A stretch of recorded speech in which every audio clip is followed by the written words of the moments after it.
Shout out to Spoken Reasons joining us here on Urban Legendz. Appreciate you doing this, brother. First of all, I want to let you know why I started this platform, and it was to celebrate people that I feel like are living legends and people that I feel like are making legendary moves out here in these streets. And so I wanted to get people who I watch from afar, people that I think are dope individuals in the moves that they're making and have stories to tell. And so that's why I wanted to have you on, brother. So I appreciate you for doing this. All good, man. I appreciate you, man. You know, Florida support, Florida love in the building. You know how it go. Straight. You know what I'm saying? I appreciate you, man. You've been doing your thing for a while. Been doing it way longer than my ass. From every gig you possibly done, even the ones I probably didn't see and everybody didn't see, you be out here grinding. So I don't think people really actually see how much in a cut how much work you put in the cut. I mean, of course, everybody always see the final results, but I mean, that's unfortunate, but you know how it go. Nah, straight up, and I appreciate that, bro. And yeah, I think the first time I was made aware of you, I want to say somebody had tagged me on Twitter or something. I think somebody was like, "Hey, you guys are similar, or you two should work together," something like that. I remember somebody hitting me up, and then I checked out your YouTube, and I think you had like a little stand-up clip and some of your early YouTube videos. I was like, "That dude seemed like a cool dude, man." And I think I hit you up like, "Hey, man, keep doing your thing," or something like that. I don't know. I think that's what happened. Let me know if you got a different memory or if you even have a memory. Bro, I ain't even got the memory, dog. But I know I was watching your stuff way before you found out about me. Oh, okay. I was watching you on MySpace. Damn. I saw you doing like your MTV stuff, and a few little you were dropping skits before skits was skits. Hell, you know what I'm saying? So I mean, I consider you one of the old timers in the shit because I mean, you may not have been as consistent, but you were damn sure doing it. So people got to look into that. But I don't remember how I met you, bro. I mean, I remember how I met you, but I don't remember like what happened online, who reached out to who. I know I reached out to you for the interview a while back, but that's possibly it. But it could have happened, you know what I'm saying? Because I already knew who you was.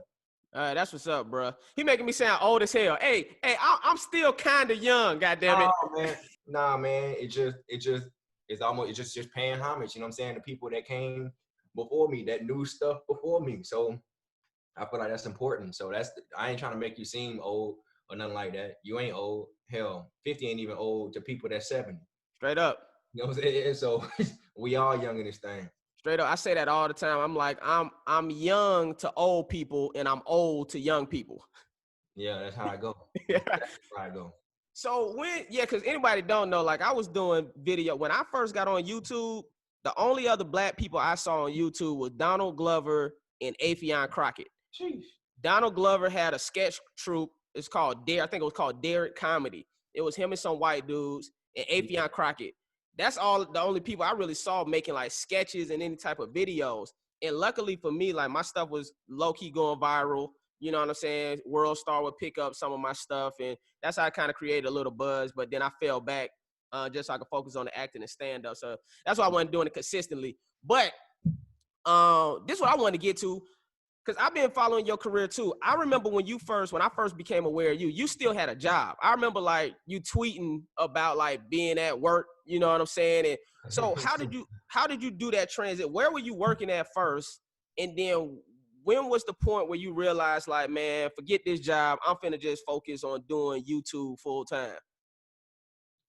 I quit my job February 2011. I had 15 jobs before the age of 21. Damn. Yeah, 15. Primerica, Winn-Dixie, Chevron gas station, Chuck E. Cheese, car wash. I was doing every goddamn thing. Now, was you quitting or was you getting fired? I technically got fired from one out of all the jobs. I was one of them type cats that I would quit my job before I got fired. If I felt the steam boiling in the pot, I'd be like, all right, man, I guess today I'm gonna tell y'all this is my last day. Or I will go home and not show up to work for a couple of days. They would call me. I'll be like, I told y'all I quit. I ain't tell y'all that. I ain't tell y'all that. So that's what happened. But the transition from me quitting my job was 2011. I was working with kids. at a program, a level 8. It was called the Center for Drug Free Living, and I was supposed to be hired as a counselor, but I was way too young. Way too young. I was like 21 years old or whatever, 22. And the thing about it was, that was like a dream job to me. Not like specifically dream job, because what I was doing, I was working with at-risk kids for 2-3 years in the city of Orlando. I would drive from Bradenton, an hour and a half away, and go to the jail, the 33rd Street jail, for like 2-3 years straight on my unemployment check, and talk to the kid. So I've always wanted to be around there. I knew people that was working with them. I didn't want to be a correction officer. I didn't want to do that. I'm like, well, I don't really know where else to work at. They're like, well, you need to move back to Orlando. I had already moved from Orlando because I had spent like 2 years, a year there after I quit school. Then I went back. I got fired. You quit high school or college? Nah, I quit college. Okay. I ain't quitting. Hey, I got my diploma now. Okay. I mean, shit. Hey, Drake quit high school. Chris Rock quit high school. So, hey, man, you never know. That's them. I got my papers. You know what I'm saying? Straight up. I got my high school diploma. But you know, people were like, well, how come you just won't get a job out here? I didn't want to do that. So somebody hooked me up with a job called the Center for Drug Free Living. I was there for almost going on 2 years. And it was basically a chance for me to be around at-risk kids. I never really liked being around kids who were like, you know, I guess the good kids or someone like that. I was always someone who could get off on like being around people who were at risk, who had situations at home. So I was hired as a program specialist. A program specialist is basically like a little baby CO. It's just that you're not a CO with license or whatever. So if the kids cut up, you got to watch over in the day room, 30 kids per cottage. And that's how it all happened. Now, how I quit, I remember, this is how I got fired from Walmart. Now, this all, it's like a chain effect. I got fired from Walmart because my boss, my electronic manager, discovered my videos on YouTube at the time. He saw me doing spoken word. He tried to embarrass me in front of customers and in front of everybody and say, hey, you know he do videos. You know who do videos. I'm like, all right. So one day I overrided a TV, but I didn't override it. You had to get manager approval. And the manager that overrided the TV, that was like a couple $100 that somebody wanted to get knocked down. They override that TV. The next day I got fired for that same TV from the same manager who override that TV. And they said, why you override the TV? I'm like, motherfucker, the manager is sitting right here. They didn't care. They fired me. And I looked at him. I said, you see this newspaper right here? I'm going to be in this bitch next month. I didn't know how I was going to be in that joker. I went out, did a stand-up comedy contest, beat like 100-something people, won that joker. Then I got the job with the Center for Drug Free Living. And the reason why I quit was because my YouTube channel was boiling while I had it. I had wrecked my car. And with that car, what I wrecked, I took that money and went and bought me a 60D camera, went and got me a laptop, an Apple laptop. And I told my coworkers the next day, and I said, look, I don't know how much longer I'm going to be here, but I'm finna retire real soon. They said, look, nigga, what you talking about? You finna retire? I said, I'm finna retire from a 9 to 5. They said, all right, whatever. I guess a couple of days later, I got into a scuffle, a fight with one of the little kids for talking disrespectful from St. Pete. From St. Pete, hey, shout out to St. Pete, everybody. That's where I'm from. You know what I'm saying? I know he don't know who he is, but I've been trying to find this little motherfucker for years. Hey, he's probably in jail. Hey, Bingham's, where you at? What's his name? Bingham's, that's his last name. That's all I'm gonna say. He know who he is.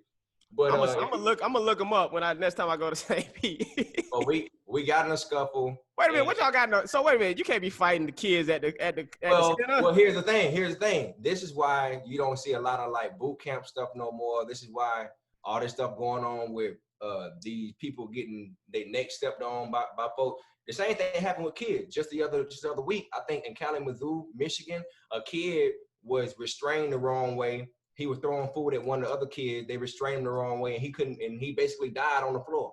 So that shit be real. And I'm glad I got out of that. I wasn't abusing the kids, but there's a certain part where the system allows you to basically you gotta be gorilla with them. You can't go in there acting all soft and shit because they're gonna run you over. You're gonna have a hard shift. So he wasn't one of the kids in my cottage. He was someone that got transferred from a fight, so he wasn't supposed to be there anyway. Well, let's get to the real important question. Who won the fight? Well, it wasn't a fight. It wasn't really necessarily a fight. You know what I'm saying? Like, it wasn't like he was swinging on me, I was swinging on him. It's you grab him, you try to restrain them, and then they'll start jerking you around too. Okay. So when that shit started happening on camera, all the other people started coming in. They got them out, and I said, you know what? Give me my keys. I'm out, and I just went home. And that was the last time I had a job. Hey man, shout out to that. I think people need to realize, like, and what I'm learning too is like everything that happened in your life, it should be looked at as a blessing in disguise. Yeah. Because all of that happened kind of really forced your hand to push you to be like, man, forget this 9 to 5. I'm finna go and pursue my passion full time. Yeah, exactly. And when I got home that day, right after I quit my job, my roommate was like, "Damn, you home already?" Because I had just left the crib like within an hour. He like, "Damn, Right. you back? You back already? You off?" I said, "Nah, bro, I'm fired."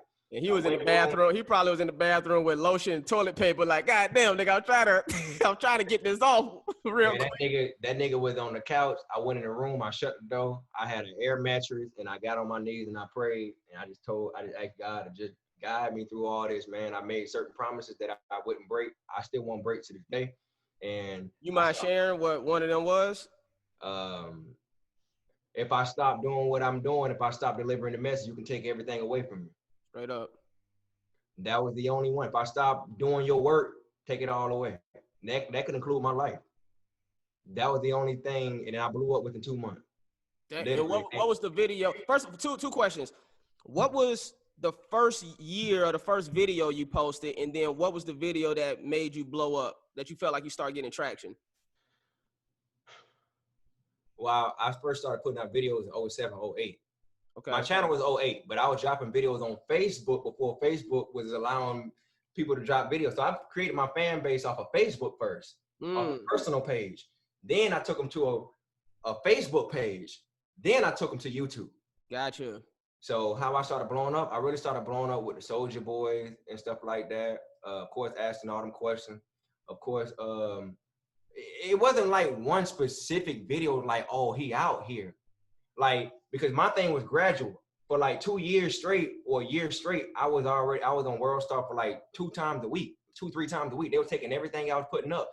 So it wasn't like one video that was like, oh man, you out here now. It was a gradual process for me. So I've never felt like it was one video where it was like an overnighter. I don't feel like an overnight success. It never happened. It never happened for me. Maybe for a lot of other people, but I felt like if it had to happen overnight, my process would be a lot more harder than what it is now.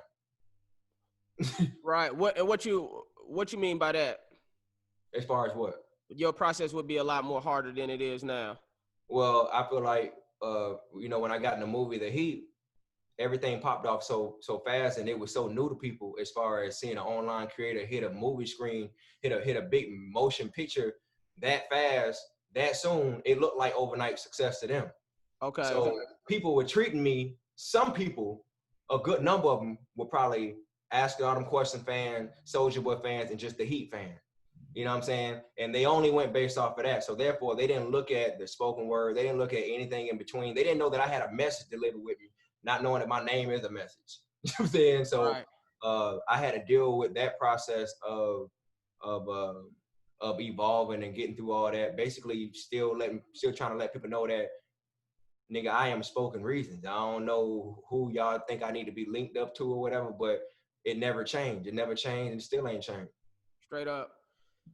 So with the Heat, right? Let me tell you 2 things. You actually inspired me. You motivated me because I had got off of online. I got off YouTube because at the time there was a whole online comedians versus stand-up comedians thing that was going on in the comedy world.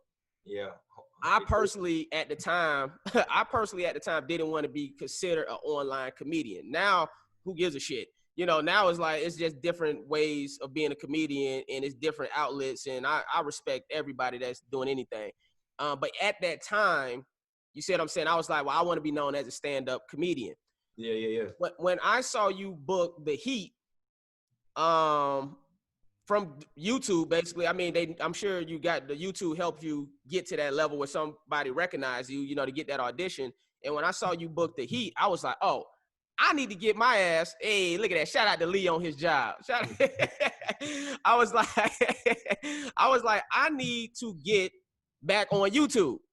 So when you booked that, I said, let me get back on YouTube and let me stop bullshitting. And luckily, right after that, I went viral quickly, which I put out this BET hip hop cypher spoof. I saw it. Yeah, appreciate that. So like anybody that's seen, like I was playing Kendrick Lamar, my homeboys playing Waka Flocka, and I've seen it. yeah, yeah. So that shit took off quick. But that was also my problem. I'm gonna tell you my problem too, which is anything that I feel like come too easy for me, I get bored with it. And I felt like YouTube for me was so like, I don't know, my fourth sketch might have went viral. It was this Chris Brown versus Rihanna Street Fighter. Yeah, that was a good one too. That's actually an iconic one. Hey, I appreciate that, bro. So, you know, I did that and that shit went viral. And then I stepped away from YouTube, and then I came back, and then I did one other sketch. And then I did maybe one or two sketches, and then I did the BET Hip Hop Cypher, and then that one took off. And then, but that being said, still, I was like, I need to have some type of online presence regardless moving forward. Yeah. And it was really because when I saw you book the Heat, man. So shout out to you motivating me. You ain't even know that, you know. Man, shout out to Paige Kennedy, man. He helped me get through it. Yeah, so that's actually something I want to talk about. So I know I had Paige Kennedy on here. Yeah. And he talked about how y'all had a falling out at one point, but he was saying how, you know, you hit him up or something like that about, you know, helping him with your audition. And so y'all kind of really went over it, and it felt like that preparation kind of helped you be prepared for that audition. So talk about that process. I mean, if it wasn't for Paige, I wouldn't even be in that movie. I mean, he helped me basically take myself out of being the person I'm used to being behind the camera, you know, in a room or whatever, or when I walk out the house, versus taking somebody else's idea, putting it in my body and digesting it and putting it out. I was going to his house for like 2-3 days straight. He didn't charge me nothing. The only thing I basically did was pay $1,100 for me and the homie to go to LA overnight. And that was just, I didn't know how auditions worked at the time. I just felt like, all right, well, I got to go get this. You know what I'm saying? I got to go see what's up. That was right during the time when I had just signed with UTA. I had signed with UTA that same week or the week before. Are you still with UTA? Yeah. Okay, I was with them but that's another story. But I'm listening. And, you know, a lot of people don't think I'm with an agency the way I be acting, I guess. But, you know, he's blackballed. No, they still on me, you know. It is what it is. Because that's good, because they'll be quick to drop somebody. So that's good that they still mess with you. But anyways, I'm listening to the story. But that was pretty much it. I mean, it's no extra stuff to it. I went in there. He read it with me, and when I booked it, I had just left the Breakfast Club, and I called Paige right when I was hopping on the plane to go right back to LA or Florida. And he was like, man, congratulations, man. Do you understand what you just did? You don't understand what you just did. And I didn't understand it. What people don't know about me is I was aware of how big I was of the virality part of it, because success comes in different ways. You can be hella successful but not be viral. I feel like everybody had a cold moments as well too. Michael Jackson was cold at one point, his Wacko Jacko days. But there's a point when you're extra viral. Wacko Jacko. Yeah, there's a point where you're extra viral and your virality is through the roof. And there's a point where it's actually beat down, and you gotta just go with the wave based off the people who just kind of tuning in and the people that's with you. So, you know, I wasn't aware of the impact that it was really going to do until when it hit the screen, when I started seeing everybody hit me up, because I changed my number at least 4 or 5 times. Yeah, you changed your number a lot. I always change my number, you know what I'm saying? And every time when something big hit, I don't care if I hit TV that day, any time when there was something major that happened, I changed my number. Why did you change it? You felt like too many people was hitting you up? You felt like... I'm a low-key person. I don't like everybody hitting me up. I don't like everybody to have access to me. I don't feel like everybody deserves the luxury of being in your space. You know what I'm saying? Like that. That's just what it is. That's just how I am. Some people take offense to it and be like, oh, he don't want to work with nobody. Well, look at my resume. I work with a gazillion amount of people. It's just that if it just, you know, I'm just a lot more, I guess, disciplined when it comes to, and more restrained when it comes to like, and hesitant or reluctant when it comes to checking out others' ideas. And I'm not very so good at that because I'm just so used to being in my own universe. Right. Now, I often think about that sometimes when it comes to like people reluctant to check out other people's ideas. Yeah. Um, do you think, and I'm asking because I'm thinking on my end too. Do you think that's an ego factor, or do you think that's I'm a taste maker? Like I'm a taste, like my quality and taste has to be at a certain level. And if I feel like what they're presenting me isn't at that level, then like, nah, I'm not gonna do that because it may damage my brand. It can be an ego factor depending on what your intentions are. Mm-hmm. And what your energy, your intentions may not be that way, because you may not. Some people don't recognize that their ego is being executed at that very moment, because that's just who they are, and they're going based off of their emotions and however they feel at that time. It can be ego driven. I would say probably about 10%, 15% was probably ego driven at the time, and the rest of it was just like, look, I'm just not feeling it. It ain't on my level of quality. And to be real, you can't even discuss that type of stuff with people, because they'll even take offense to that. They're like, what do you mean my stuff? It's like, oh Lord, this is why I just rather not even just talk. Let me just, right. You know what I'm saying? Just hit me up. You know where I'm at, bro. I'm way back here. You know what I'm saying? So that's a muscle that a lot of people got to flex. And I think people are kind of figuring that out now. I feel like there's no excuse for people nowadays, especially content creators. I think they all know how it works. I think they all know that, hey, my brand deserves this. You should at least give me 500 if I show up for this video. Or if you choose not to give me that, it's okay, and there's no hard feelings. Straight up. You know what I'm saying? We don't have to all kumbaya and just do stuff for the free no more, because those days are kind of over with. It ain't over with only for the people who's just trying to come up. If you're just trying to come up, then do what you got to do. Get your college student, get whoever you need to do, your mama, your grandma, whoever you need to do to be in the video, do what you need to do.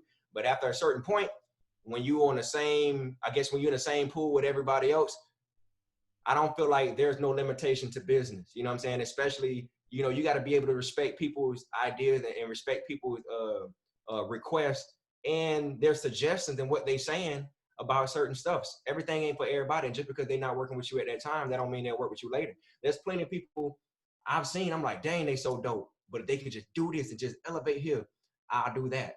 You can't have your face next to everybody. That's just real. If I have my face next to Bad Baby, whatever that girl name, whatever that white, whatever. Well, the young thought. Yes. Yeah. Oh Lord. If I have my face next to them, shout out to Bad Baby. Hey, you more successful than my ass. So. It is what it is. But if I put my face, let's just say this: if Kendrick Lamar put his face next to her, people gonna be What is he doing? You know what I'm saying? I think it will also depend on what she's saying in the rap, though, or what their relationship is too, though. I think if it's framed correctly, then people will be able to digest it. Yeah, and you got to be able to take social responsibility too, man. You can work with somebody, and all that stuff can fall on you just based off an idea that's not even real, an idea that's not even reality like that. Somebody could have just came up with an idea. You don't slap somebody grandma on the skit. Now you got Me Too chasing after you. Right. You know what I'm saying? Like anything can happen, Right. And I ask a lot of damn questions. I think that kind of throws people off too, but that's just how I am, man. I mean, shit, before this interview, you started hitting me with some questions and I was like, but it still goes to, I respect the questions you was asking me, because I'm the same way though. If somebody asks, like a girl just hit me up to do some type of interview that she was trying to do, and I said, well, like, send me a link to the show so I could but at the same time, I don't know her at all though. You know what I'm saying? But at the same time, when you hit me up with your questions, I still respected that, because at the end of the day, it's your name, Spoken Reasons, it's your brand that's attached to it, and you want to make sure you seen in a certain light, which I respect that on a business standpoint. So I get so that, and at the same time, like you just said, if we don't work together, it's all love, and you see, that's actually what I text you too with your questions. And I was like, well, let me know either way, it's all love. You see what I'm saying? Because I still gonna have love for you regardless. And I respect the business component, Yeah, man. People just got to just take their emotions out of stuff. I understand that in life, when you do things, the first thing that's going to trigger you is your emotion. That's why they call it business on the back end. They're like, no, you have to let go of your emotion. Your emotions are going to be the first thing. Nigga, I can't believe. Hold on. Right. Hold on. hold on. Well, this is trying to protect cuz he doing it for his family. I see your emotion gonna always trigger you first. That's why it's easy, especially when you experiencing it and you done did it for so long and dealt with all these different personalities, you able to decipher and be like, oh, I see where this person coming from, I see where this person coming from, I see where they at with it, I see where I'm at with it. So your emotion gonna always trigger you first, but you gotta know how to catch it and throw it in the back and understand it's deeper than you. Hey, so this is something I gotta ask you, because I told Paige I was gonna ask you. All right. When y'all did fall out, he told me basically you was on live and he wanted you to give his daughter a shout out. He said you looked at your phone. He said, I looked at my phone and put it down. Put it down. And I wanted to know, what were you thinking in that moment? I don't even remember that. First off, I talked to him about that shit. And when I saw Paige, I'm gonna tell you how I saw him when I had an issue. When I saw Paige, I saw him at Chick-fil-A, pulled my car over. He was eating his burger. I knocked on his car, told him, hey bro, let's go around the corner and talk or whatever. And we talked, and I told him, I said, hey, that's the Florida in us. He said that. I said, nigga, that's the Florida in us, bro. We got an issue. We finna be like, hey, let me pull you to the side. Let me holler at you real quick. He didn't even see me coming or whatever, but it is what it is. But I don't remember that shit. And also too, he told his daughter that I was going to tell her happy birthday. Don't make no promises to your kid and tell them what I'm going to do. And then you catch me in the middle of a live. You know how you're in the middle of a live and somebody texting you or whatever. You're not really paying attention to the text. You trying to focus on what you're saying. Straight up. I don't remember. That's another thing too. It's probably some things people be thinking about me, and I'll be like, bro, I don't even remember that crap, bro. If I don't remember, it was not that significant. For real. What you think is the biggest misconception about you? Because see, that's another reason why I want to have this, because I know the core of your heart is a good person, bro. So yes. What do you think is like the biggest misconception people may have about Spoken Reasons? Yeah, asshole. Mm-hmm. I'm far from it. I can, but I know how to turn it on, but I think probably the mistakes that I probably made, I think I made more business mistakes than actually personal mistakes. I probably was like talking to a coworker, probably crazy or something like that when that person was supposed to, when I had talent in the room, I could have took him outside, stuff like that. But that's just the business side of JB. And this is another thing too. I had to understand too, to put other people in front of me, because it's hard to play boss and talent at the same damn time. It's almost impossible when you're trying to get to a certain level. Jay-Z can't play talent and boss. He can, because he's Jay-Z now. But when you're on the way up, people can't decipher. They can't put a line drawn and be like, oh, this is business, JB. This is Spoken Reason. And I think I got caught up in the middle of that. And I think people, they look at my stuff online. They never seen me break down crying. They ain't never seen me crying online. They don't never really see me basically act like a little bitch online. I don't do that. I kind of just take one to the chin, keep it pushing, and I'm a motivator. And I think for me, my story is kind of too good to be true. I don't look like a person that can be broken like that. So therefore, people put the asshole stamp on me and be like, oh, that nigga just ain't got no feeling. And that's far from it. Now, I want to say this because I tell people, you ain't been in Hollywood long enough. You ain't been in Hollywood long enough until you have had a breakdown. So have you ever had that moment? Because me personally, I've had those moments where like, damn, like you thinking my career not going good. What the fuck am I doing? Did I make the right decision? Down on my knees praying to God type moment. I've personally had that. Have you ever had something like that? I wouldn't say I had Hollywood breakdowns. I've had personal breakdowns from like being upset from people close to me that betrayed me or something like that. Like that's the type of stuff that'll really get to me. I don't think I've ever had Hollywood breakdowns, but oh, it didn't work. No. When I went into it, I'm telling you, bro.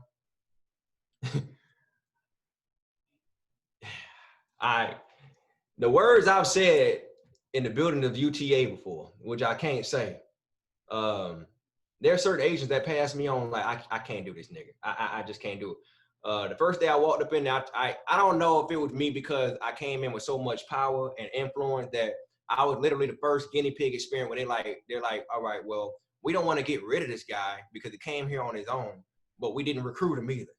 And I think that's why I'm probably still on the roster. But for me, I never had an actual breakdown. I felt like I've been stolen from, but who ain't been stolen from? I mean, it's been times where I was supposed to receive a $20,000 check in my face. I was sent there to get a $20,000 check. I would be handed a $5,000 check in my face with a smile, go back and call my peoples up and be like, hey, you told me 20. That's not right. Within 3 minutes later, go back in there and get your 20 grand. Came back down with 20 grand, like, and I'm like, that was the day when I realized that, damn, people can't ever tell me anything about not making things happen on the spot. You can go in grocery store, you can go anywhere. Somebody say, oh, we can't just do that. The system, I don't want to hear that shit. I've seen 20 grand get printed within 3 minutes on a check, and they handed me 5. I don't want to hear that shit. So ever since then, that changed my whole perspective about the type of strings you can pull to get people to do things. So I've never had an actual breakdown because I didn't go into it with trust. I didn't go into it trusting folk. Of course, you got to have some type of trust with your image and your brand. If you're trying to go to a certain level, I had to trust people at some point, but I didn't want to be in it all the way. I didn't want to shoot to the moon like Kevin Hart. I didn't want to shoot to the moon because I didn't want to. Hold on. Let me stop you on that point. Now, when you say shoot to the moon, you mean because Kevin Hart, that was from reach his level of success of what people see him as now. Gotcha. So you don't want to achieve that level. That'll be okay, but I love my peace so much. I like walking out the house. Now, I'm gonna tell you a funny story. Wait a minute. I'm gonna tell you a funny story. This is how I knew you were more successful than me during these YouTube days. When we did that interview at your crib, you said to me, you was like, man, I can't even walk through the mall without people bothering me. And I was thinking, damn, I just came from the mall and ain't nobody stopped my ass. Hey, I mean, like I said, if it happens, it happens. Whatever God has for me, I'm pretty sure I can handle it. It's just that I feel like now I'm more prepared for it. I wasn't prepared for it at that time. I didn't want that shit. I knew what they were trying to do to me. They were trying to make me the next Will Smith. They were trying to make me the next Kevin Hart. Hell, I have the same exact agent as Kevin Hart. We have the same exact agent. You know what I'm saying? Hell, the Heat was supposed to be Kevin Hart's role. I got it. Yeah. You know what I'm saying? And you auditioned or he passed on it? He passed on it, and I auditioned. You know what I mean? So, and there's a lot of other people that auditioned for that thing too. But I never wanted to shoot that far to the moon because that's why I got rid of my agency, because I didn't get an audition for it. And I'm thinking, where the fuck was my audition? I'm listening. Oh, wow. Yeah. I mean, it is what it is, but I just felt like if I would have went too far in that soon, I wouldn't have had no control over my brand and who I was for what I was trying to put out. You can shoot so far up. You can shoot so far up to the point that they'll go back and, they'll look up your tweets, your old stuff, you don't post it, and they'll try to throw it against you and say, well, you said this 10 years ago, can you apologize? I'm not going to apologize. I don't give a damn what it is, especially if I believe it. I believe in apologizing, but if I truly, wholeheartedly said something and apologize for it at least one time, you're not going to make me do it again, and you're not going to make me do something because y'all said so. I'm not built that way. So I feel like I can handle it now, but at that time, I definitely was not in any space to do that. I like my freedom. I like being able to say what I want to say. I like being able to do what I want to do. I don't like being called going to 6-7 meetings in a day and my whole day is gone. I'm going to 5-6 meetings in a day in LA, and I can't even do the shit I need to do. I got to go to ADD, still build up a whole brand. The ADD was built off my back. I had to blow that up. Then on top of that, go to all these different meetings, go to these auditions, get 2-3 scripts in a day, and then still do YouTube. Something got to give, because I'm not happy right now. What was your relationship with Russell Simmons? Because I'm going to tell you mine, which was when he first started ADD, yeah, he approached me. Because that's when I was still kind of doing YouTube. I think I was kind of easing out of YouTube, but I might have had some videos that was kind of bubbling. And I had a meeting with their company. Hey, look at that. I told you, man, I'm around here being professional around here. So he wanted me to, that's the very beginning of ADD. Like you just said, you helped build that brand up. That was the very beginning of ADD. He wanted my content, but they were saying that they were going to own my content. And I'm thinking, well, why would I let y'all, I'm thinking I'm already doing good on YouTube. Like, why would I let y'all own my content when I already own my content and I'm doing well for myself? So that's why I never went over to ADD, and that's why and shout out to ADD. I mean, it's a phenomenal platform now. I know most of the comedians that's over there that's doing it now. But so That's why y'all haven't seen Justin High. And I'll go over there now and do stuff, but I wasn't gonna bring my original ideas, let them have ownership over it. So what was your relationship with Russell Simmons? How that came about, and you know, all of that stuff. You mean like personal relationship, business relationship? Yeah, like how did y'all meet? How did you start working with AD? The first day I met Russell, I was leaving a dinner or a meeting with my manager, former manager Steve Rifkin, and he was like, "Hey, you want to meet Russell today?" Nigga, I'm black. Of course I want to meet Russell Simmons today, nigga. Of course. He took me over there, saw his shiny gold bald head around the corner, and the first thing he said to me, first word, "Hey, little nigga, how you doing? You're a gifted little nigga. I work for you now." Whoa, back up. What you mean you work for me now? Like, what is all this shit going? What is going on, Steve? Like, it was everything was literally thrown in my face. So that's how I met him. He was, "Hey, little nigga, how you doing? I work for you now. I work for you. I work for you." I'm like, what the F are you talking about? But I guess. What do you think he meant by that?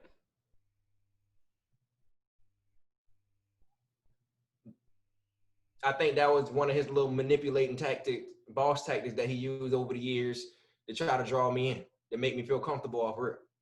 Got you.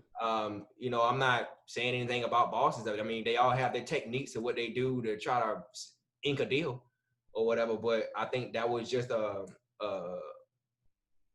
format he took to try to make me feel comfortable and ease my defense. So when y'all started making video, and first of all, this is my own personal thing, which is I feel like there's a difference between a boss and a leader.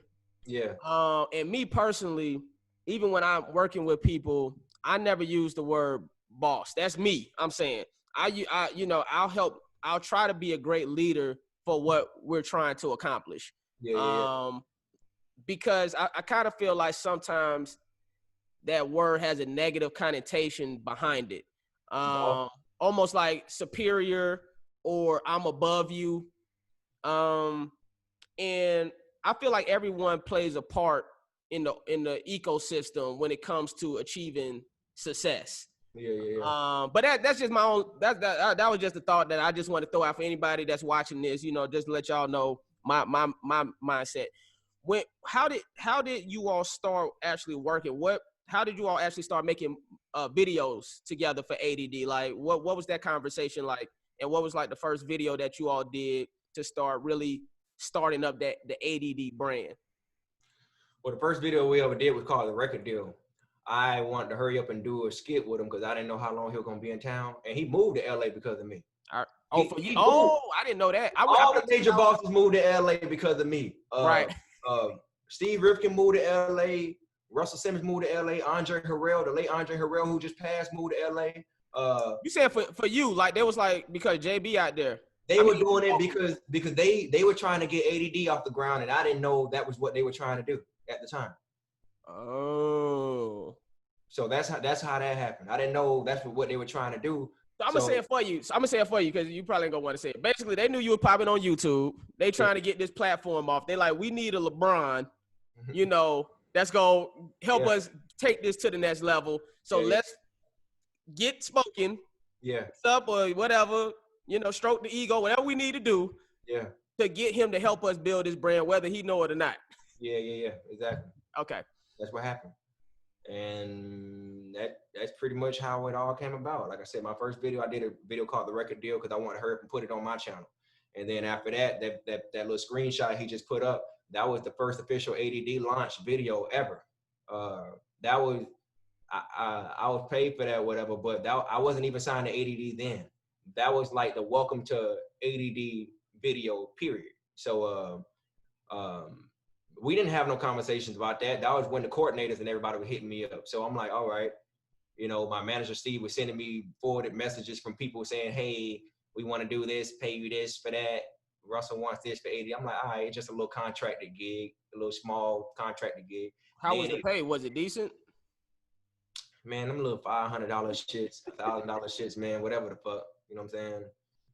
You know, and also too, I want everybody to use me as an example for real, because there's a lot of stories of people talking about how they don't get paid, how they got screwed over. Look, everybody gonna screw you over, especially if you don't demand and sit on what you want. You gotta be able to, when you make a demand, you gotta act like, motherfucker, I'm a dip on your ass, and there's no way of contacting me. I'll change my number on you if I got to. You gotta be on that type of energy. If you ain't on that, then you're gonna get screwed over. But I want everybody to know what he's saying is absolutely correct. In case anybody out there is thinking, he don't know what he's talking about, and yeah, you better take that money. When you're in the art of negotiating and deal making, yeah, when you know your value, you got to be on that, because if you don't, they just go continue to underpay you, undervalue you, and it just is what it is, you know.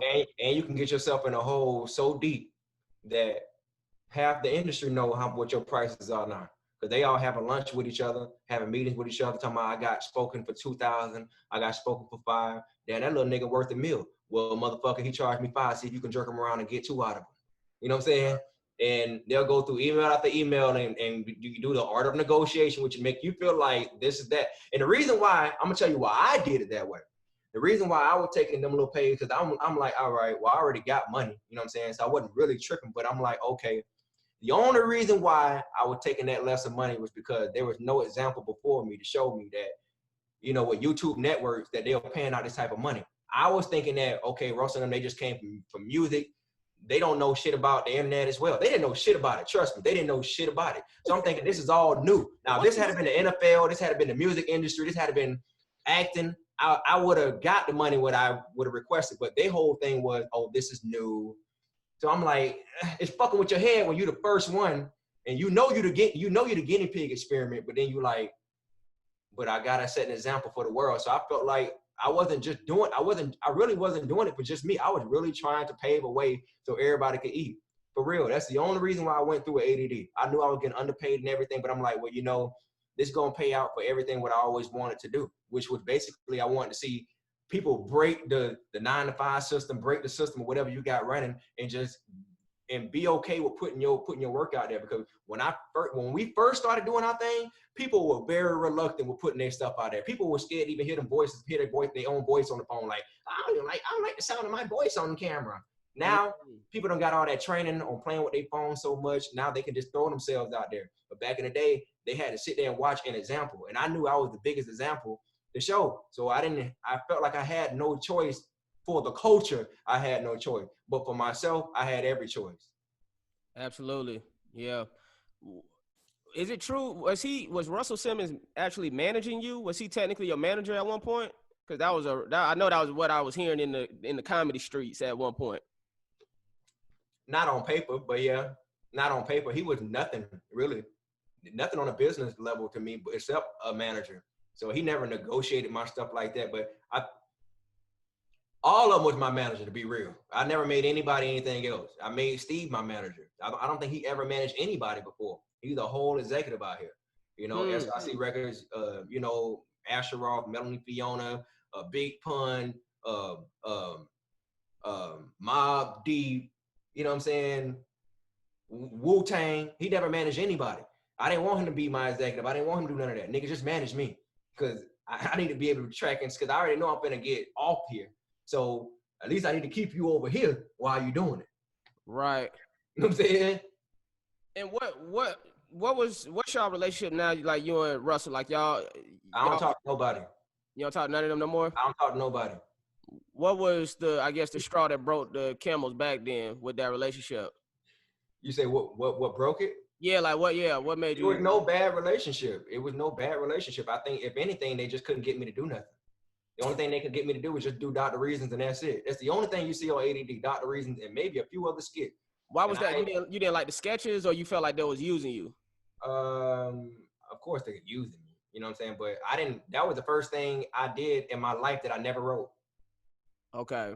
I've never touched any bit of writing on that thing. So that was also too something new for me. I'm like, damn, I'm in an element where I like to control my shit. I like to write and direct and sit behind the scenes and edit. I'm that person. So if I'm doing too much, I might be too much for Hollywood right now or whatever they're trying to shake out of me. But it was cool. I'm not gonna issue on it because it did its thing. It got its number. People love it. Thank God. But at the end of the day, I didn't feel like me at all. So when I didn't want to when I did want to do, I think the 4th season or the 3rd season, I think I did 3 or 4. I offered to try to turn it into a short film. I put my writing behind. I had my own writers, and they said no. I'm like, well, it's not gonna work. You know what I'm saying? So we're gonna go ahead and part our way because my contract by the Damn. Did they say why they said no? end.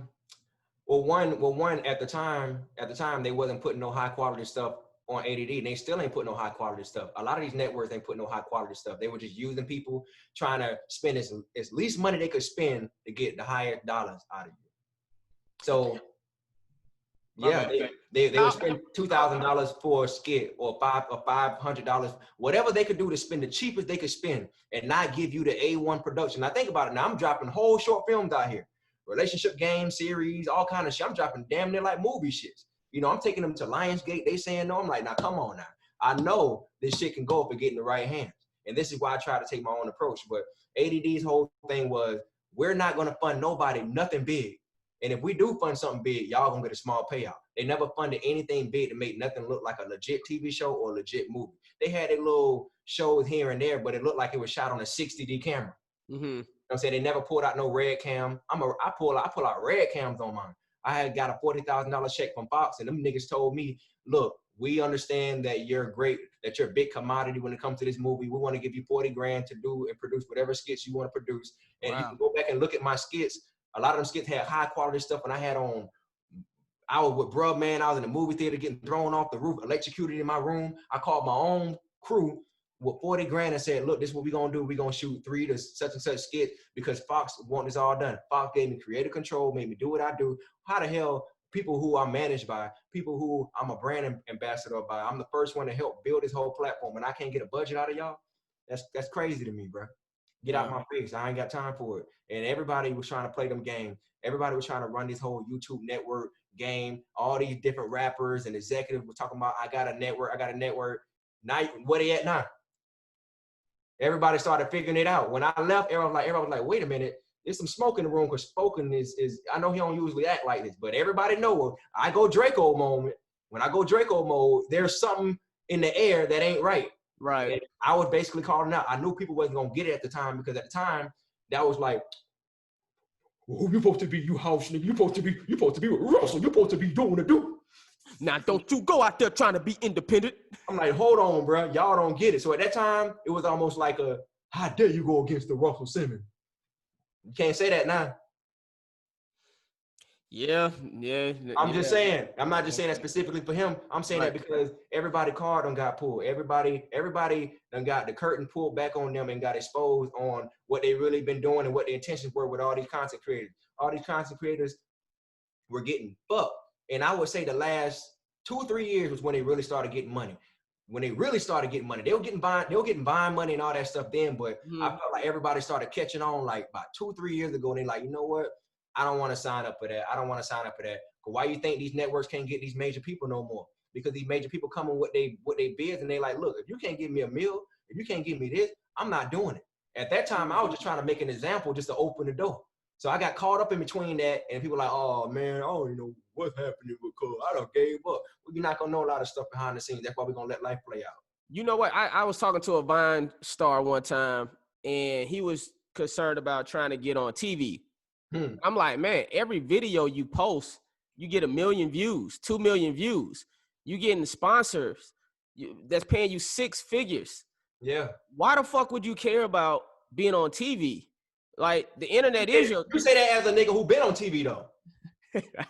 You don't been on TV, so you can say that. Right. But and this is what he told me. He said, man, being on TV he says, it's like my verification check.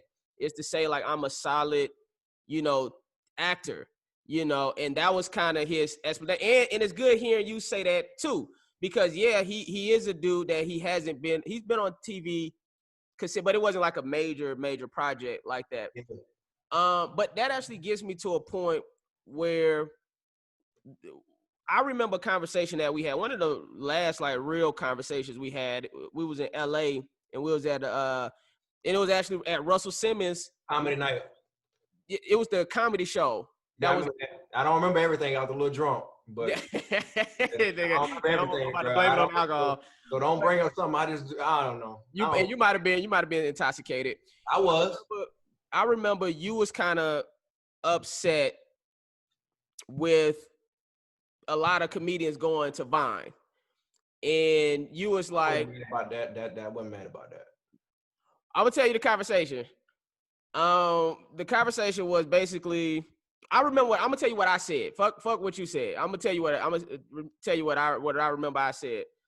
I was like, well, remember how when you was on YouTube, you had people not like you, stand-up comedians. Yeah, old head stand-up comedians not liking you because you was on YouTube.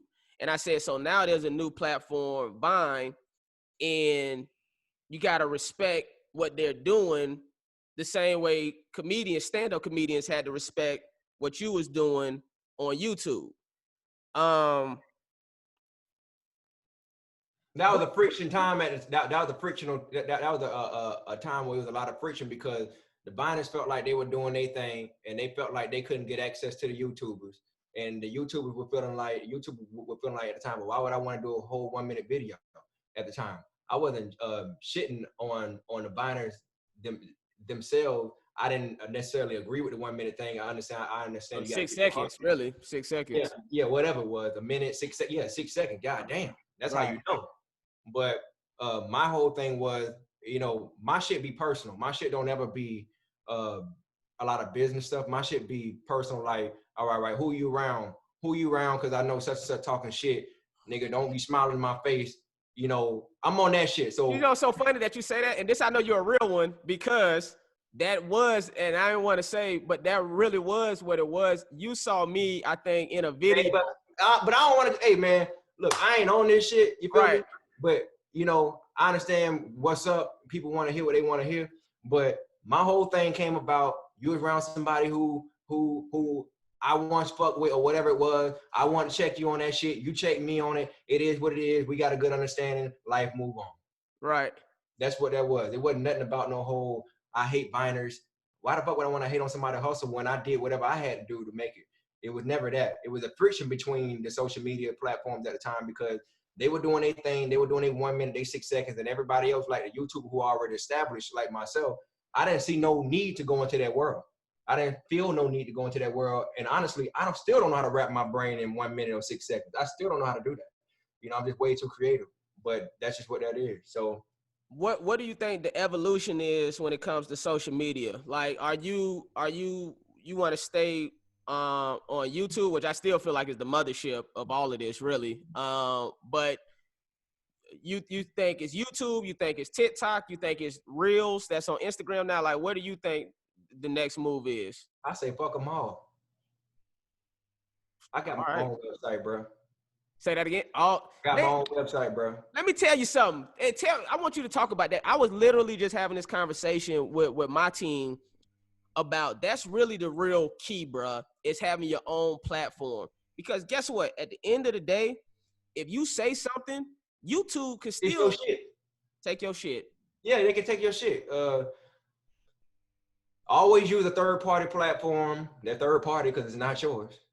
Always use a third-party platform to come up, do what you need to do.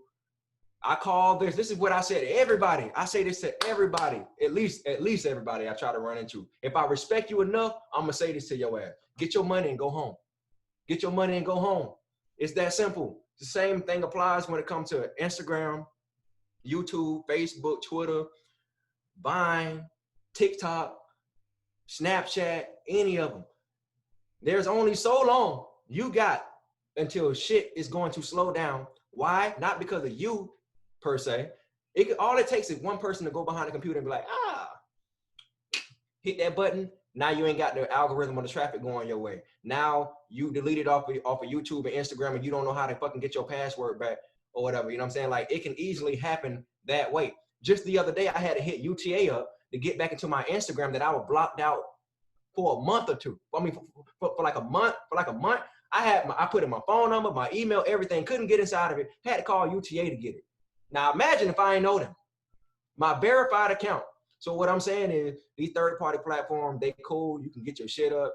You can do what you do, but you have to create your own. And I've always been about that. I've been about that since the very beginning. FCH mother effing W, bro. Straight Your up. own stuff. People have been tatting this stuff since God knows when, since back then. They still doing it to this day. I've always stressed ownership. I've never stopped talking about it. Even when I was in ADD, I still proved to people a little bit like, look, you can go in that bitch and you can still walk out with yours. They didn't own my channel. They didn't own anything. They didn't own my merch. They didn't touch none of that. I made sure all that stuff was non-negotiable. You can rip me from whatever you want to rip me off of, but at this, hello? Yeah, I see you. Oh shit. Oh damn. Oh, then that shit fucked me up. Oh, Oh damn. yeah, no. We show the tat. We let people know you ain't lying when you talking. People tatting faith, consistency, hard work.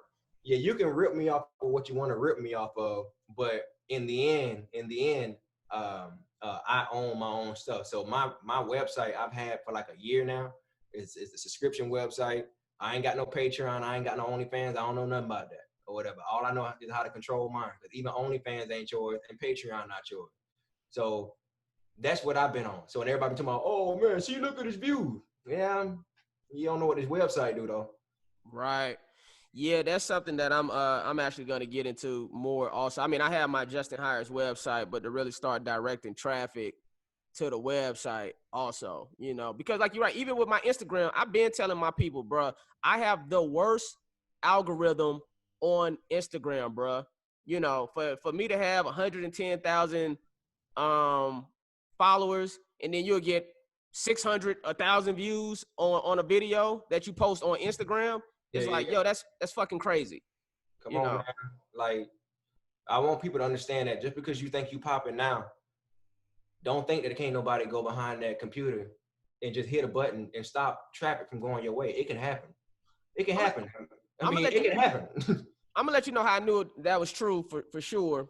I was watching a No Jumper Vlad interview. They was talking to each other, and they was talking about distribution. I'm gonna ask you what that laugh was about when I get done. But they was talking about distribution. And the what's the dude that do No Jumper? What's his name? Adam No Jumper. Yeah, Adam. So Adam was basically saying, like, they was talking about how Facebook now is starting to monetize videos. He was like, but I'm just waiting on them to see whenever they get it started. But I was like, oh, you still have to wait on Facebook to do something. So that let me know, like, y'all are still, y'all became very successful on YouTube, on y'all platform. I love their programs, but at the end of the day, Facebook and YouTube still controls the success. If they yank that away, you know, if they don't have a website, which they do have you know, I think No Jumper is just merchandise. Vlad, I think, has it. But basically, if YouTube and Facebook snatch their shit away, y'all don't have nothing. Y'all don't have a platform, basically. Yeah. Well, Vlad has family members that work for the top. That's all I'm gonna say. He got cousins, uncles, and all that work. He know people that know people. Vlad is very much so in tuned in. I don't know about Adam, and if they talking about that type of shit, talking about that, I'm just waiting on this. Well, you know somebody then. Oh, okay. Right, they can put in a phone call. Yeah. Gotcha.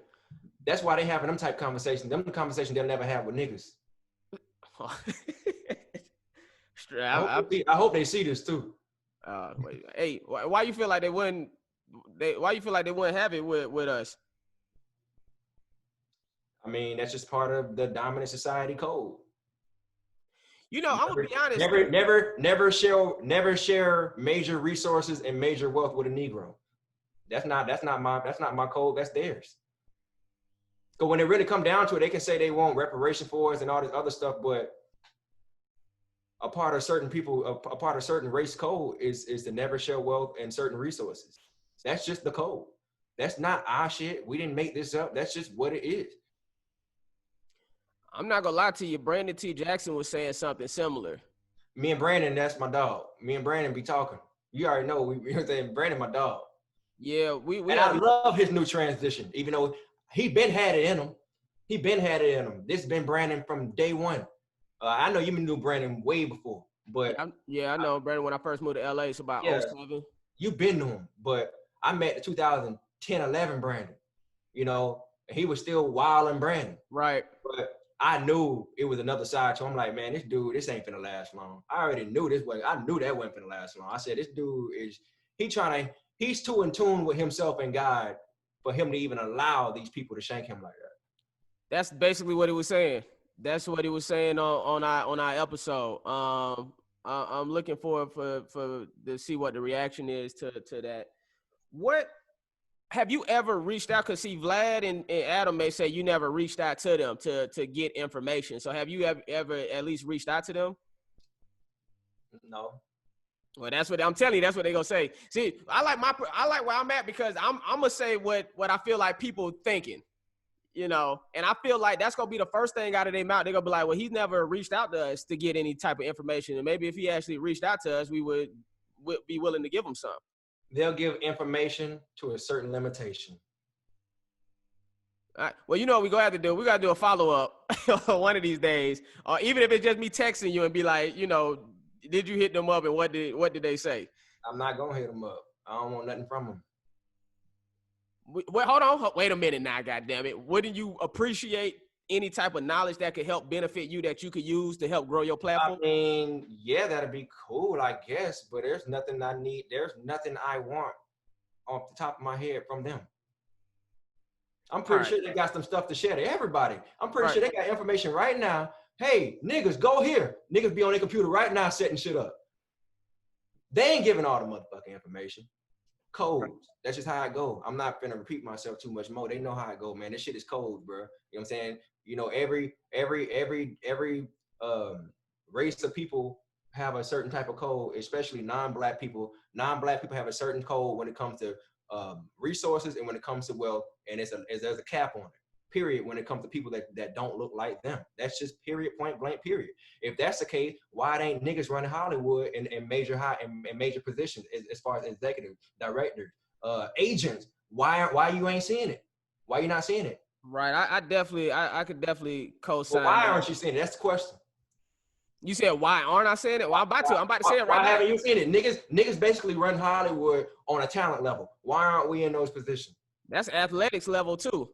I mean, why aren't we sending off the emails? Why aren't we? Well, I mean, I think that's kind of what people are trying to really bring to people's attention now. You know, something that I think that was going ignored, which is systematic racism, and realize. What happened to Michael B. Jordan? Say that again. That's what happened to Michael B. Jordan. Which was what? He basically went against the grain, basically saying there needs to be more black people here, there. And they reprimanded his ass real quick and just started throwing out rumors on his ass, basically trying to throw his name in the dirt. Look, man, it's the same thing. Hold on, what rumors? I ain't even hear about no rumors.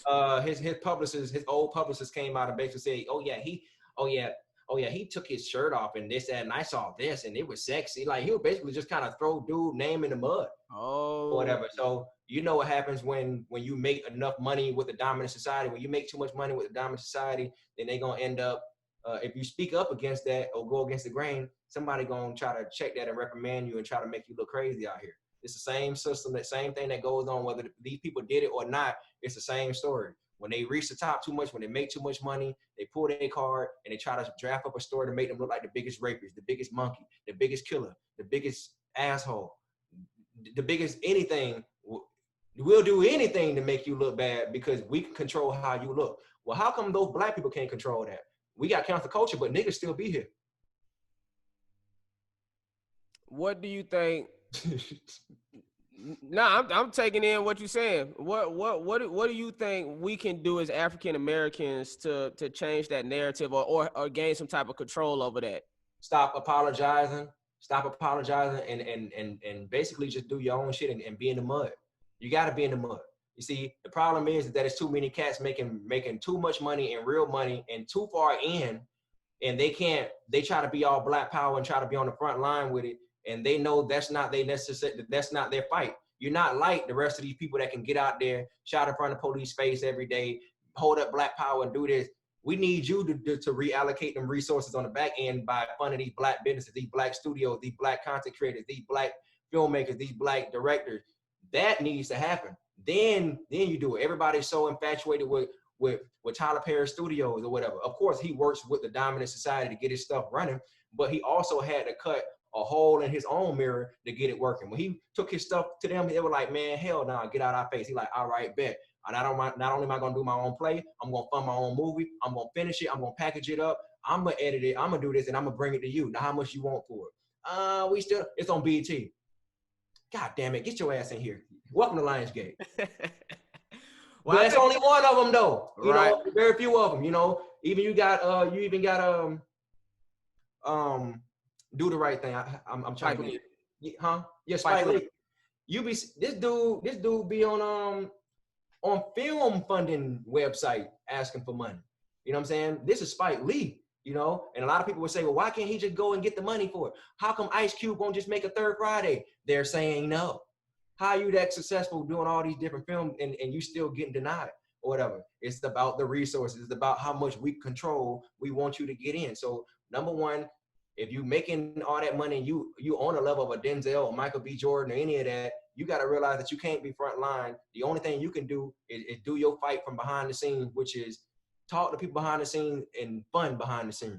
You can't be all and then want to go audition for a movie for Star Wars. You can't do that. You can't do that. It's just not gonna work. People got to realize, like, you know, we know what we're doing. Also, like, we know our culture and we could present it in a very appropriate way, in a correct way, in an authentic way, given the resources. But I also see what you're saying too, which is, you know, we got to get to a point where we can fund our own projects, you know, have our own distribution. So if you want to work with us, cool. And if you don't, well, that's fine. You know, we'll go over here and we could, you know, have our other thing also. One thing I know about people, I'm gonna say people first, but especially Black folks, when you're making enough money on your own, they'll come to you. Period. They're gonna find out. If your PayPal ringing off too hard, somebody gonna send a message to somebody and be like, look, Kassenberg, can you go get David Arnold over there? That's what's gonna happen. So you ain't gotta worry about kissing the ass or kissing the knees and the foots to get in the door. You make enough money, they're gonna start throwing cash at you, trying to buy you out. So if they can't get you to be on board, they're gonna at least try to buy your whole shit from you.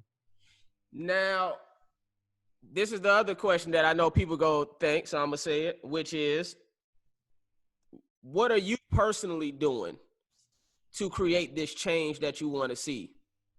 I'm showing it by example. Got my own website. I got my own brand. I've never stopped that. You know, people, what's up? Well, I was gonna say, when it comes to, I say, working with anybody or bringing, do you employ anybody, or you see what I'm saying? Like, do you do any type of community work, or, you know, what, do you have any of those things going on that, so not only are you servicing yourself, but you feel like you're kind of helping? And I'm a strong believer in look at my actions and follow what I'm doing, but still, is there anything that you're doing when it comes to like reaching out a hand to help other people of color make some advancements? I help people on the come up all the time. I reach out to them in their DMs. I reach out to them, give them phone calls. I'm still in contact with the people who I built a relationship with from years ago. Them kids, they not kids no more. They grown men. They come with me with their issues and stuff. I got enough on my plate that I fight my good fight. You know what I'm saying? Everybody be on it. Well, I ain't seen you protesting, brother. I ain't seen you doing this. Motherfucker, I'm fighting my own goddamn fight. You know what I'm saying? I'm showing by example that I got I'm pro-black. I got a black family. I got a pro-black family, okay? Let's start off with that. My woman, you know what I'm saying? My woman is black.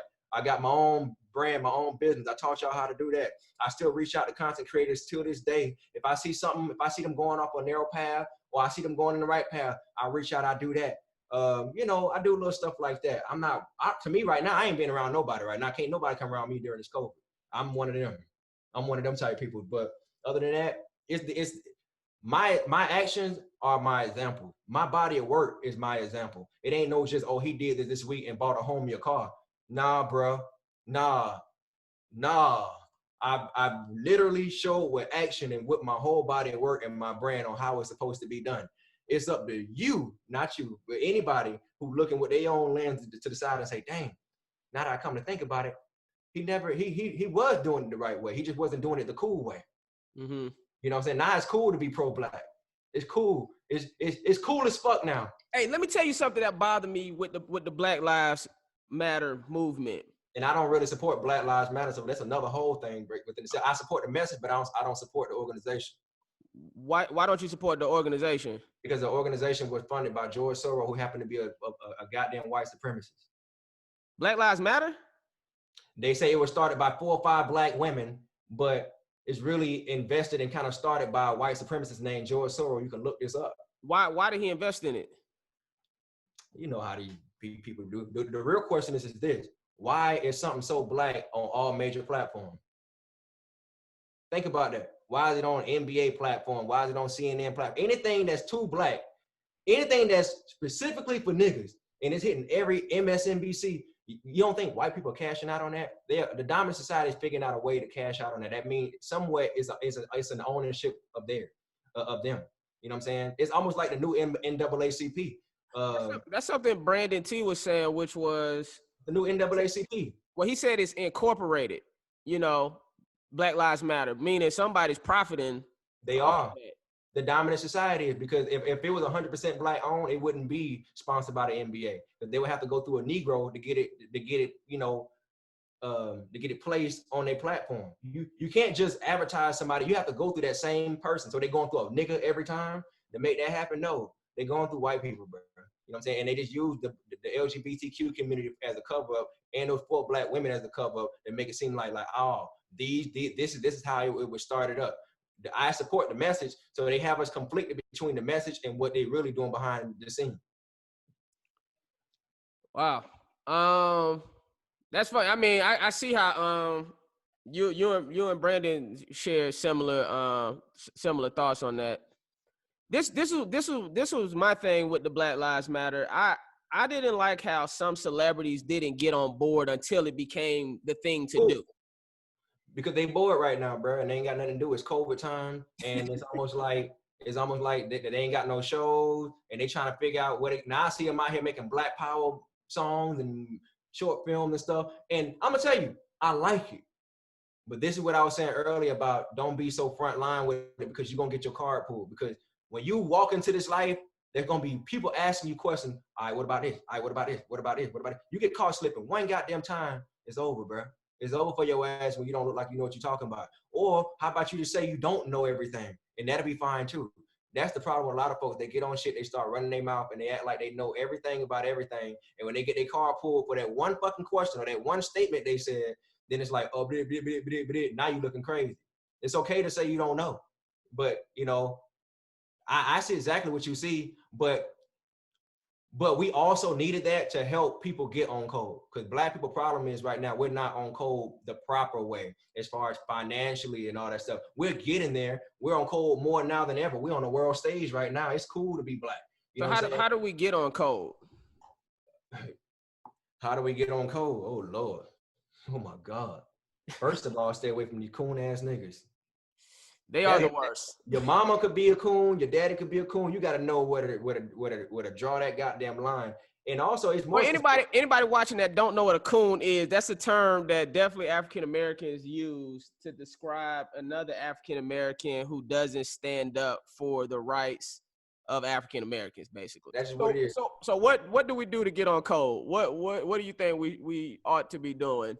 It's really all about your surrounding more than anything. You got to be with like-minded people who are all about the straight progression of Black people on all levels of activity, whether race, religion, politics, wealth, education, all that stuff plays the war, everything. It all plays a role into the code. So if it's not progressional, it ain't it. Period. You know what I'm saying? Period. This is why a lot of people had a problem with the wet ass pussy thing. I don't have a problem with it like that. You know what I'm saying? That's a Cardi B and Megan Thee Stallion. Yeah, so I didn't necessarily have a problem with it like that, but I understand why people had a problem with it, because they felt like it wasn't just the right time. It's not the time, because Black people on the world stage right now, and we supposed to be pushing for anything progression. That's why everybody keep on mentioning Breonna Taylor. All right, cool. Somebody said, wow, I seen the other day, and they said, what about prosecuting? You know what I'm saying? Like, people gonna find other ways. That's being on code, changing the narrative and be like, all right, let's get back over here, or we should what we should go on all levels of activities, though. That's what I mean. So when you talking about how to be on code, it start with your surrounding. It start with you. I'm about to say, start with yourself first. Start with yourself. You got to be able to check yourself and know when you're wrong and when you're not. And you got to be okay with being a student, because not everybody is on that right now. And I wasn't necessarily all the way on it. I'm still not all the way on. I'm pretty sure I'm ignorant of a lot of things. But as I grow and I evolve, I adjust myself. Only just the progress of Black people. That's it. Period. This is different. This really is a different question than you think I want to ask. What was your thing? This goes to ownership. What did you think about Nick Cannon when that happened with him in Viacom? Same thing what I was saying before. You can't be Black Power. You know, you can't be. I said this on my podcast. The podcast is actually called Unspoken. What's the name? I got it written. Unspoken Truth, being young, Black, and popping in Hollywood. I did a whole podcast on that, but basically, he was just basically on the front line. He got caught up. They reprimanded him, suggested that he apologize, but he chose to apologize because can't nobody make you apologize, and that's that. Why do you feel like they haven't put the show back on yet after he has apologized? Because it's they shit. It's they shit. They own it, and I don't know what they got running. That's not my. I don't know what the fuck going on with them peoples over there. I don't know what Nick got running over there. Nothing. Right. All right. So we lost Spoken Reasons, but at the end of the day, man, shout out to Spoken Reasons for the interview. I love you. You continue doing that. Like I said, I created this platform to talk to people who I feel like are living legends and making legendary moves out here. I appreciate you, bro. Love you. And man, this has been Urban Legends. Peace.